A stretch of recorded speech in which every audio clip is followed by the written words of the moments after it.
Unawezaje kujilinda na changamoto ya osteoporosis?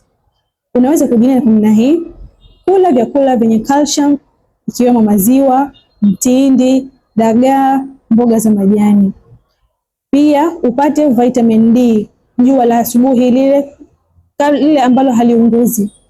3, fanya mazoezi ya kubeba uzito. Usibebe vitu vizito, yaani nikisema kubeba uzito maana yake ni kama kutembea, kuruka kamba, na pia epuka kukaa muda mrefu bila movement ya aina yoyote. Hii inapelekea mifupa yako kutoweza kutumika, na hakuna kitu ambacho inaifanya mifupa yako iweze kuwa imara.